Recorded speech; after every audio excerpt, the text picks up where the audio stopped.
Hi, and welcome again to Susie's Kitchen. And today we're looking at pickled avocado.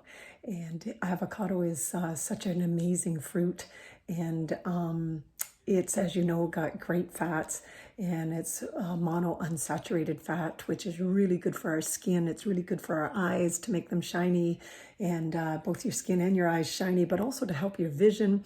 It's got great amounts of nutrients, vitamin C, vitamin E, vitamin K, vitamin B6, high in all of that, which is excellent. Vitamin K is great for our bones. We talk about vitamins, calcium and vitamin D for our bones, but vitamin K is really important as well for our bones. It can be really good for our heart health because it lowers it. It's a good fat that helps lower the high density fat or the low density fat in our blood, so cholesterol. So it can help lower cholesterol. Like the benefits go on and on. These kind of good fats can slow down the breakdown of carbohydrates in your blood, which helps stabilize your blood sugar. This particular fruit has about 3 grams of carbohydrates, but it also has 3 grams of fiber, so they almost equal each other out when you're looking at sugars in fruit. Some people say, it's great for apple a day, but it's also great for avocado a day. I don't know if there's more that I want to say about that, but that's about it, I guess. Anyway, and besides all that, it's absolutely delicious. It has been referred to as the butter fruit, and because it's soft and creamy and can give that really nice soft creamy texture to foods. You can use it in place of mayonnaise. It adds a lot of flavor. And super, super healthy. So the other thing about avocado is they can ripen like that, and they can be super hard one day. And, so what's great about it for me in a rural area is if you can pickle them, then you always have them on hand. So, okay, I hope I can show you how. Stay tuned. So for the brine, super easy to remember. And if you forget, well, you have the video.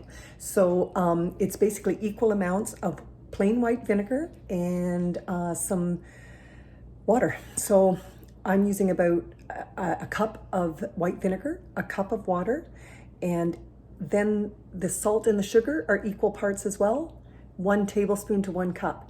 So 1 tablespoon of kosher sugar, I'm using kosher salt rather, I'm using sea salt, and 1 tablespoon of plain white sugar. So looks like so. So we have over here, this is my plain white vinegar. So into the pot it goes. Good. 1 cup of water. 1 tablespoon of kosher salt, in this case sea salt. 1 tablespoon of white sugar. Voila. And stirring paddle, and it goes on. Put it on the stove, stir it frequently to make sure that especially the kosher salt dissolves and that the sugar dissolves. Boil it up, takes 5 minutes. The biggest thing is then you gotta let it cool down to room temperature. So that's the only part you have to do ahead. So anyway, I'll boil that up. Okay, so this is a little bit of a zest of lime. So I don't know if I can get this correct here. And so I'm using one that I used last night that's half open. So let's call it a half a lime of zest.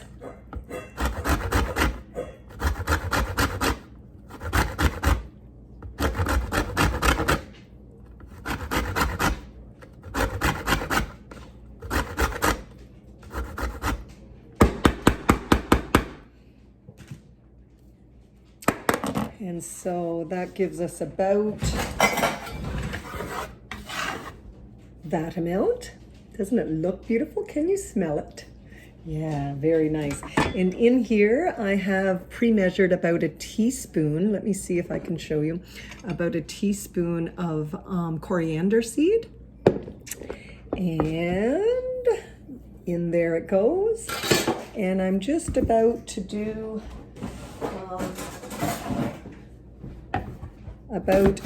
I'll turn that oven on for you, Cease. Or you can, 45 to, I don't know, let's call it, because this is a double amount, sorry. Yeah, that's better. But a double sort of whammy here of ginger. So about an inch of it. Let's call it about an inch of ginger.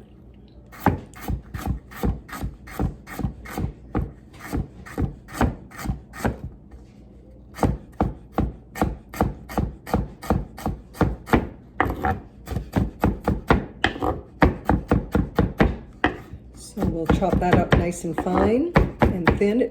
I don't think it needs to be perfect. I mean, look at this piece, nice and thin. That'll get a lot of juices out into the brine. So that's that amount.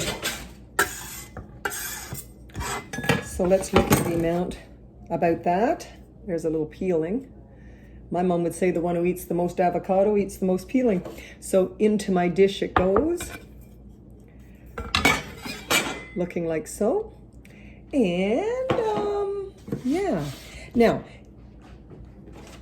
I'm also going to do just about a handful of pepper flakes because we like a little bit of spice in our life around here. So whatever, a palm's full. In there it goes, like so. Excellent. So that's the spices that I've chosen. You can do mustard seed and ginger, you can do garlic, you can do cumin seed, you could do lemon instead of lime. I can't think of anything else. You know, those little, I don't really know what you call them, little hot peppers. Those might be nice in it. So yeah, black peppercorn is good too. So just any combination you like, which is fun to play with. And just a reminder to put your spices in your brine. So in our case, we have our pepper flakes and fresh ginger and coriander seed, right? And that goes right inside your brine. And also, this to me is a must, but however many sprigs of cilantro. So just take the stems or stems off. And I have 4 sprigs here. I would say I like it, so I put about 5 good sprigs in. Voila. So yeah, and your avocado should be ripe but firm. And so you have to make your guess on that. And the good thing about this, of course, is, I mean, avocado is hard to find in its perfect ripeness. And so this is just really nice to always have avocado ready. And where I live in a rural area, you know, it's not like you're picking it up every day. Certainly in COVID-19, that's not the case. So anyhow, firm, but not ripe. If they're too ripe, they go mushy. So that's the problem with that. So here we go, we'll do our avocado. I've got a couple of firm ones here. I'd like them a little firmer so it won't be a bad thing for me in the long run. However,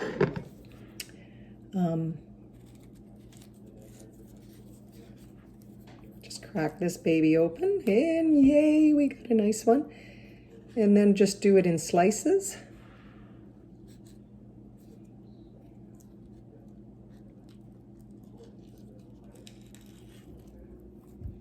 There's one.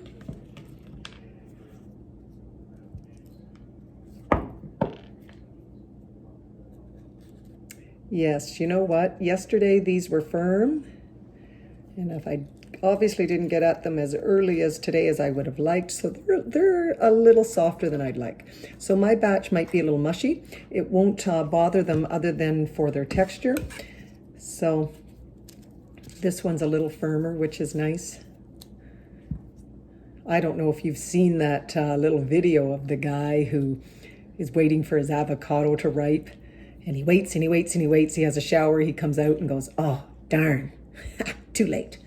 So it is a bit of a finicky fruit with getting the texture just the way you particularly might like it.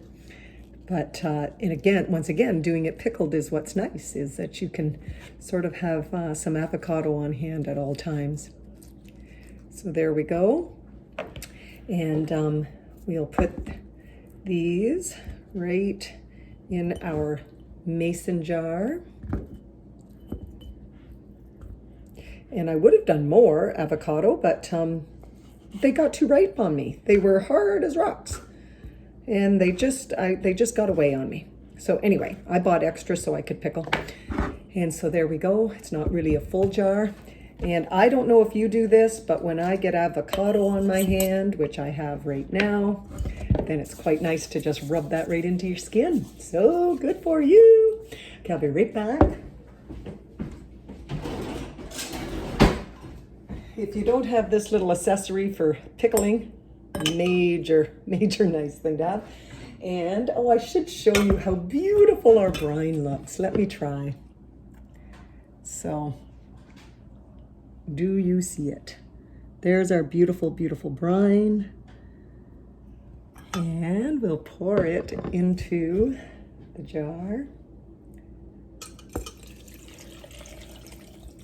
Just like so. And voila.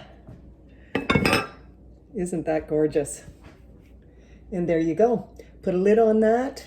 And I'm not a health and food inspector, but I keep them in the fridge for quite a while and they're still good if they last that long. So they're great on salads. They're great on burgers. They're great on, they're great with fish. They're great to eat for a snack. They're great for hors d'oeuvres when you put out a nice piece of cheese and a cracker and a nice pickled avocado. So makes your guests feel kind of fancy and cared for, I hope.